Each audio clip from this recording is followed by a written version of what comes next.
Untuk ceritanya sendiri itu awalnya dari kami dapat informasi yang pertama karena kami tahun lalu sudah pernah ikut, jadi kami dapat informasi dari tim humasnya Universitas Kairun. Jadi dari mereka mengirim informasi bahwa akan diadakan lomba International Kairun Accounting Week. Lalu dari grup yang ada di UKM kami, Wapim itu juga menyebar informasi tersebut.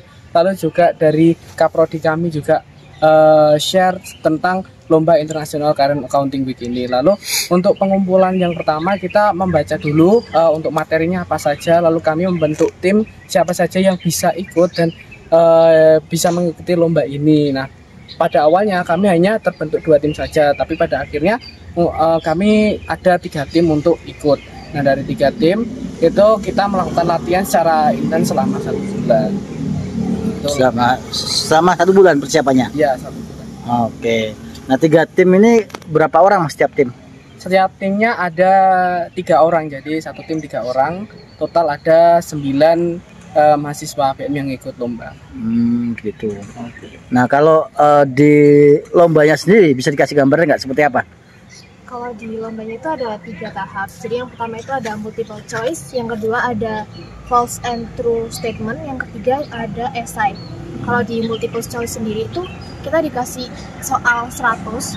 Buat identifikasinya itu ada 30 soal mudah, 30 soal intermediate, sama 40 soal yang hard. Terus untuk yang babak kedua itu false true statement. Jadi kita dikasih waktu 200 menit sama 200 soal. Untuk yang final? Untuk yang final itu karena diambil 6 tim, jadi kita diberi waktu selama 2 hari. 2 hari 1 malam itu buat esai. Buat esai. Ya, dan untuk judulnya itu udah ditentukan. Ya, dari sana. Itu kan ada 3 tahap ya berarti ya? Ada 3 tahapan seleksi. Tahap pertama, tahap kedua, tahap ketiga gimana nih? Dari 3 tim nih gimana perjalanannya? Tahap 1 lolos berapa gitu?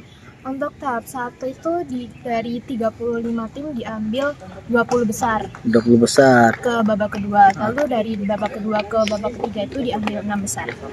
Dari babak pertama itu dari timnya 3 tim dari ABM lolos berapa? Lolos 2. Lolos 2. Ya. Kemudian untuk yang ke babak sesi yang ketiga itu lolos 1 tim. Lolos 1 ya. Tim apa tadi? Danantara ya. Oke. Nah, kesulitannya apa sih sebenarnya? Karena ini kan kompetisi internasional ya. Kesulitan, terus tantangan, terus kira-kira kelebihan yang membuat tim Danantara ini bisa meraih posisi ketiga terbaik. Ini apa ini? Untuk tantangan yang paling utama tentu saja bahasa Inggris ya. Karena kita harus penguasaan materi juga dalam bahasa Indonesia, terus nanti ditranslate ke Inggrisnya gimana, terus pronunciation Inggrisnya bagaimana. Lalu ini kan lombanya accounting. Nah, tim kita ini ada kendala yang dari manajemen tim saya ini. Nah, itu kendalanya bagaimana kita sistem koordinasi belajarnya karena perbedaan jurusan ini. Terus mengatasinya gimana mas? Nah, untuk materinya ini kan kompetisinya ada beberapa materi kan, ada 7 atau 8 materi atau mata kuliah. Nah, itu kita berbagi ya? Dibagi yang satu ini dia bagus di apa, yang satu bagus di apa gitu. Jadi kita saling backup aja. Tantangan yang lain? Kemudian kalau dari ya kami itu ini kan dari Kairun ya, jadi ada perbedaan waktu ya, jadi di sini kita lebih pagi dibanding di Kairun seperti itu. Lalu dari panitia itu ada kendala cuaca di sana, jadi ada molor waktu lah, keterlambatan waktu buat kita mengikuti lomba pada 3 hari tersebut. Ini karena lombanya online ya? Iya.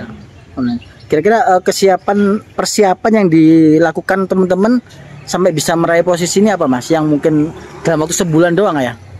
Kalau dalam sebulan ini kami yang saya sampaikan tadi itu intens belajar 1 bulan full. Terus untuk persiapan di finalnya kami lebih fokus ke pelatihan sama pemahaman tentang paper atau essay yang sudah kita buat.